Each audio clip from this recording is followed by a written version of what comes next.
Govindan master മാധ്യമങ്ങളെ കാണുന്നു. തത്സമയ ദൃശ്യങ്ങളിലേക്ക് ബന്ധപ്പെട്ട ഡോക്യുമെന്ററി തയ്യാറാക്കി എന്നുള്ളതാണ്. കർഷക സമരം നല്ല നിലയിൽ ജനങ്ങളിൽ എത്തിച്ചതിന്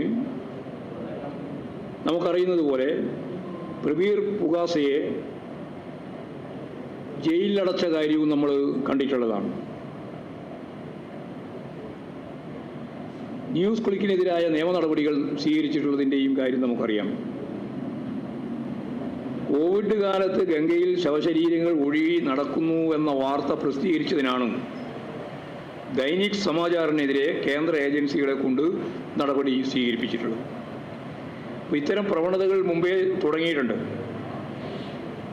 ജനാധിപത്യപരവും മതനിരപേക്ഷ ഉള്ളടക്കവുമുള്ള ആശയങ്ങൾ ജനങ്ങളിൽ എത്തിക്കുന്നതിന് വേണ്ടി ശ്രമിക്കുന്ന എല്ലാ മാധ്യമങ്ങളെയും ശക്തിയായിട്ട് എതിർക്കുന്ന, അത് എതിർക്കുക മാത്രമല്ല പ്രായോഗികമായിട്ട് ഇല്ലായ്മ ചെയ്യുന്നതിന് വേണ്ടിയുള്ള, ദേശസ്നേഹത്തിൻ്റെ പേരുപയോഗിച്ചുകൊണ്ട് ജയിലിലടക്കുന്നതിന് വേണ്ടിയുള്ള അത്തരം സംവിധാനങ്ങൾക്ക് പിന്നിൽ പ്രവർത്തിച്ച സാമ്പത്തിക ശക്തികളെ തകർക്കുന്നതിന് വേണ്ടിയുള്ള ബോധപൂർവമായ പ്രവർത്തനങ്ങളാണ് ഇപ്പോഴും കേരളത്തിലും ഇന്ത്യയിലും നടന്നു വരുന്നത് എന്നുള്ളത് സത്യമാണ്.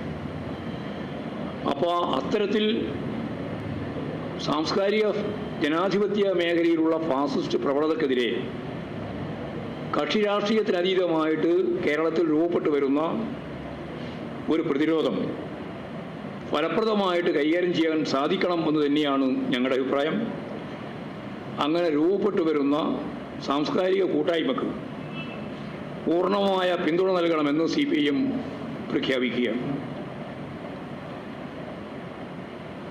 കേരളത്തിൽ ഉയർന്നു വരുന്ന പ്രതിഷേധങ്ങളെ പിന്തുണക്കണം എന്ന് ജനങ്ങളോട് ഞങ്ങൾ അഭ്യർത്ഥിക്കുകയും ചെയ്യുകയാണ്. ഇത് ജനാധിപത്യത്തെയും മതനിരപേക്ഷതയെയും സംരക്ഷിക്കാനുള്ള ഇടപെടലിൻ്റെ ഭാഗമായിട്ട് വേണം നമുക്ക് കാണാൻ. അപ്പോൾ ഇത്തരത്തിൽ വളരെ സങ്കീർണമായി കൊണ്ടിരിക്കുന്ന നിരവധി പ്രശ്നങ്ങളുടെ പശ്ചാത്തലത്തിലാണ് നമുക്ക് പ്രവർത്തിക്കേണ്ടിയിരിക്കുന്നത് എന്ന കാര്യം കൂടി ചൂണ്ടിക്കാണിക്കാൻ. ഇത്രയും കാര്യങ്ങളാണ് പറയാൻ.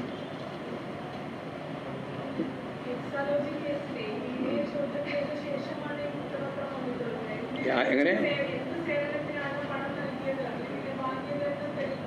നേരത്തെ അതൊക്കെ മുമ്പേ തെളിയിച്ചതാണല്ലോ. അതിനൊന്നും തെളിയിക്കാൻ പോരൊന്നും ഇനി ബാക്കിയൊന്നും വെച്ചിട്ടില്ല.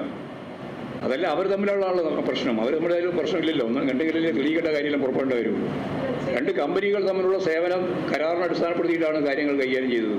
ആ കമ്പനികൾ കൃത്യമായിട്ട് അത് അംഗീകരിച്ച് പോകുമ്പോൾ പിന്നെ വേറെ പുറത്തു നിന്നിട്ട് ആർക്കെങ്കിലും തെളിയിക്കേണ്ട കാര്യം വരുന്നില്ലല്ലോ. അപ്പോൾ അതൊക്കെ ബോധപൂർവം പ്രചരണം നടത്തുക എന്ന് മാത്രമേ ഉള്ളൂ. മാധ്യമങ്ങൾ നടത്തിക്കൊണ്ടിരിക്കുന്നതും അതുപോലെ തന്നെ ഭൂസ്വ രാഷ്ട്രീയ പാർട്ടികൾ നടത്തിക്കൊണ്ടിരിക്കുന്നതും ഒരുതരം രാഷ്ട്രീയ ഗൂഢാലോചനയാണ്. ആ ഗൂഢാലോചന ശക്തിപ്പെടുത്താൻ വേണ്ടിയിട്ടുള്ള ഓരോരോ വാർത്തകൾ ഇനിയും വരാൻ സാധ്യതയുള്ള നിരവധി വാർത്തകളുടെ ഭാഗമായിട്ട് അതൊക്കെ ഇനിയും വന്നുകൊണ്ടിരിക്കും. അതിലൊന്നും ഭയപ്പെടുന്ന ഒരു പാർട്ടിയോ പ്രസ്ഥാനമോ അല്ല ഞങ്ങൾക്കിത് ഒറ്റ കാര്യവും രാഷ്ട്രീയമായിട്ട് മുഖ്യമന്ത്രിയെയും മുഖ്യമന്ത്രി ഉൾക്കൊള്ളുന്ന പാർട്ടിയെയും പാർട്ടിയുടെ നിയന്ത്രണത്തിലുള്ള ഇടതുപക്ഷ ജനാധിപത്യത്തിനുടെയും അസ്ഥിരീകരിക്കാൻ നടത്തുന്ന ഒരു ശ്രമത്തെയും ഒരിഞ്ച് വിട്ടുകൊടുക്കാൻ ഞങ്ങൾ ഉദ്ദേശിക്കുന്നില്ല. അതിനെ രാഷ്ട്രീയമായിട്ട് തന്നെയാണ് നേരിടുക. രാഷ്ട്രീയത്തിൻ്റെ അപ്പുറത്ത് ഇതിൻ്റെ അകത്ത് വേറെ ഒന്നും തന്നെയില്ല. ഇതാ പ്രശ്നം. അതാണ് കാര്യം. അല്ലാണ്ട് നമ്മളിങ്ങനെ വെറുതെ വിശദീകരിച്ചിട്ട് എന്താ കാര്യം? രാഷ്ട്രീയം അല്ലാതെ ഇതിൻ്റെ അപ്പുറത്ത് വേറെ ഒന്നും ഇല്ലതില്ല. 1.72 കോടി റുപ്യ അവരെങ്ങനെയാണ് കൈമാറിയത്? അത് ബാങ്ക് അടിസ്ഥാനത്തിലാണ്, ആവശ്യമായ നികുതി ഉൾപ്പെടെ കൊടുത്തുകൊണ്ടാണ് എന്നെല്ലാം പുറത്തു വന്നതിന് ശേഷം അവിടെ അവസാനിക്കേണ്ട കാര്യം വലിച്ചഴച്ച് കൊണ്ടുവരുന്നത് രാഷ്ട്രീയമായ ഉദ്ദേശം കൊണ്ട് മാത്രമാണ്. അത് ഇതിപ്പോൾ ഇത്രയല്ലേ ഉള്ളൂ. 1.72 കോടിയല്ലേ ഉള്ളൂ.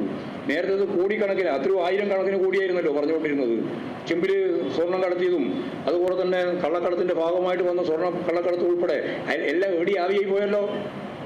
ആർക്കും ഒരു ബേജാറില്ലല്ലോ. ഇപ്പോൾ എവിടെയാണ് അതുള്ളത്? ആ കേസ് എവിടെയാണുള്ളത്? ആ കേസിൻ്റെ ഭാഗമായിട്ട് ആരെയാണ് അതിൻ്റെ ഭാഗമായിട്ട് കൈകാര്യം ചെയ്തത്? അപ്പോൾ നിങ്ങൾ ഓരോന്നോരോന്ന് ആവശ്യം വരുമ്പോൾ, പ്രത്യേകിച്ച് തിരഞ്ഞെടുപ്പ് വരുമ്പോൾ ഓരോന്നോരോന്ന് കൊണ്ടുവരികയാണ്. ആ കൊണ്ടുവരുന്നതിനെ ഉപയോഗപ്പെടുത്തിയിട്ട് ഗവൺമെൻറ്റിനെയും പാർട്ടിയെയും തകർക്കാൻ കഴിയുമെന്നുള്ള ഒരു തെറ്റിദ്ധാരണ നിങ്ങൾക്ക് വേണ്ട. കഴിഞ്ഞ പ്രാവശ്യം ചെയ്തത് നിങ്ങൾ നോക്കി നടന്നിട്ടില്ല. ഇനി ഈ പ്രാവശ്യം ഒട്ടും നടക്കില്ല. അത്രയേ ഉള്ളൂ.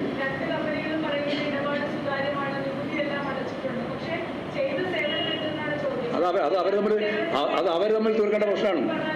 ഞാൻ നേരത്തെ പറഞ്ഞു അത് അവർ തമ്മിൽ തീർക്കേണ്ട കാര്യമാണ് നമുക്കത്തെ പ്രശ്നം.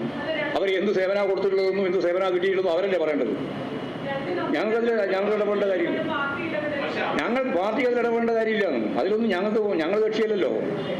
പാർട്ടിക്കെതിരായിട്ട് വരുന്ന രാഷ്ട്രീയ നിലപാടിനെയാണ് പാർട്ടി ശക്തിയായിട്ട് തീർക്കുന്നത്. അത് ഞാൻ നേരത്തെ പറഞ്ഞു, ഇനിയും അതിനെയാണ് പറയാനുള്ളത്. ആയില്ലേ?